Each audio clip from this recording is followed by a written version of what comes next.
Today we're making a stationery box that's traditionally made out of one 12 by 12 piece of cardstock. And we're going to do it out of two 8.5 by 11s.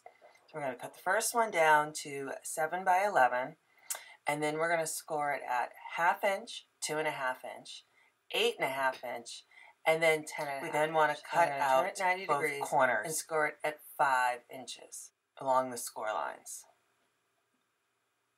And then use our bone folder to get some nice crisp edges on our folds.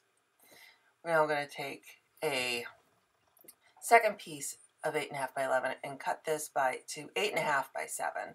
We're going to save the bottom piece for our next. And we're going to score at 1 1/4, 7 1/4, and then turn it 90 degrees and score at 1 inch. And we're also going to cut out the corners here too. And then again fold and reinforce with our bone folder. And you can see how these two are now going to connect. So we're going to use our tear and tape to connect both the front and the back of the box now. And once we've done this, we now have the equivalent of what we made with the 12 by 12 paper. So I did this wrong. You want to measure from where you taped up 3 inches, not from the top down 3 inches. But then you would proceed the same way. Make the little mark, and you're going to cut from the fold or the score line to that 3-inch mark. Now we're going to take the 8.5 by 4, which is the leftover from the bottom half of the card box, and we're going to score that at 1 1/4 and 7 1/4, then turn 90 degrees and score it at 1 inch. Then remove the corners at the score lines, and then trim the bottom to a bit. So this is going to be what holds our main set of cards into our box. So now we want to add the tear and tape to both sides and to the bottom to hold our cards in, and this will also help give our box the box shape. You want to do just the sides first, then you want to remove the tape from the bottom and attach that.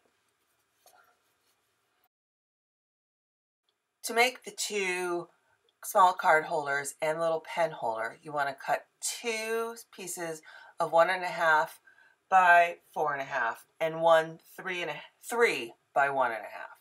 And you want to score each of those at 1/2 and 1 on each side. So it's a lot easier just to put them in and spin them around. So now you want to fold all those, and you're going to want to attach them together.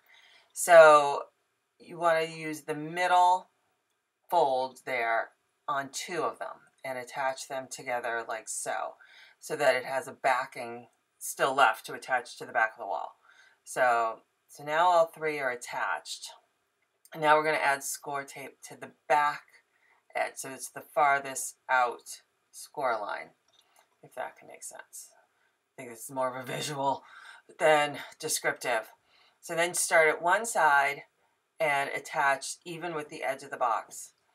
Then go on to each next section, trying to keep the front as square as possible so that when you get to the last one, it fits just perfectly.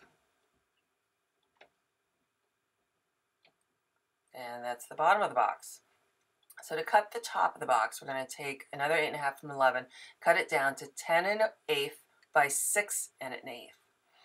Now when you score it, you're going to do similar where you're going to score each edge at 2 inches and keep turning the paper 90 degrees.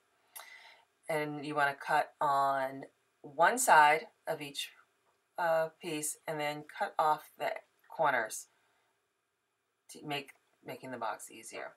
So we're going to score some nice crisp lines on each piece, and then I like to use fast fuse on this one. It's a little easier.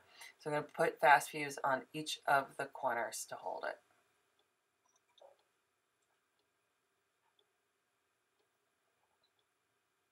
And that should fit the top of the box and keep it closed. I hope you enjoyed that. Thank you.